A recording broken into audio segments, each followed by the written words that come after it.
Hi there, my name is Christine Evitts. I work in finance during the day and in my spare time I make fused glass art. Fused glass is the joining together of separate pieces of glass in a kiln at controlled temperatures on a high heat. The heat can go up to 999 degrees Celsius depending on what finish you want. So you could do something called a tack fuse, which is sticking together separate pieces of glass so that they still retain their shape and texture.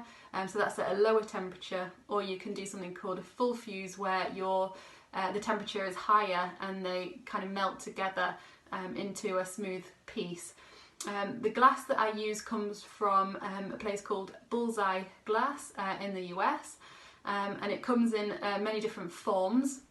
It comes in sheet glass in different colours. Also something called stringers, which are different coloured rods of glass. You can get them in different thicknesses. Also frit, which is tiny little pieces of glass, different sizes again in different colours. Comes in powders as well, and also glass line pens, so you can actually paint with them if you wanted to. So once I've got an idea or some inspiration, I like anything really with a lot of colours, because the glass is obviously comes in different colours. It's quite bold. So at the minute I've been making a lot of ice cream lollies, so I'll sketch out the template with some notes, and then I'll cut the separate pieces of glass, assemble them in the kiln and then fire them. So here are one of the pictures. You can see there are three lollies. The fab lolly, the hundreds and thousands, you can actually feel because they've been tack fused on using those stringers. So you can feel the texture, and the lollies are affixed to the front of the frame so that you can feel it. It's quite tactile.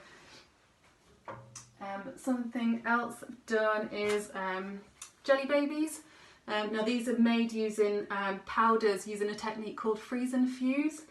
So these powders are kind of put into a mould, and then they're in the kiln at controlled temperatures again. There was a lot of trial and error in making these, because you have to set the temperature hot enough so that the powders kind of melt together and become one solid piece, but not too hot that they just end up in a big puddle. So again, you can still feel a bit of the texture there, the eyes and the mouth, and you can see the belly buttons as well. And you can make these in different colours. There's different coloured glass powders. This is a glass weave. So again, this is using sheet glass. Strips are just cut and then assembled. This one goes in several times to get the finish that you need, as do a lot of the others. They can go in maybe 2 or 3 times each. Each firing can take anywhere from maybe 7 hours to 12 hours, and then you've got to allow the kiln to cool right down as well. So it has to, the heat has to go up a certain rate and then come down a certain rate, because if it's done too quickly, then the glass can break and shatter, and then when you open the kiln, it's not a very good sight. So yeah, there is a lot of trial and error in making them, but as you get used to it, you start to get used to which temperatures to put the glass in for and for how long. And it's quite good when you open the kiln and everything's in one piece, and it looks good. So yeah, that's about it really. I hope you like it, and thank you for watching.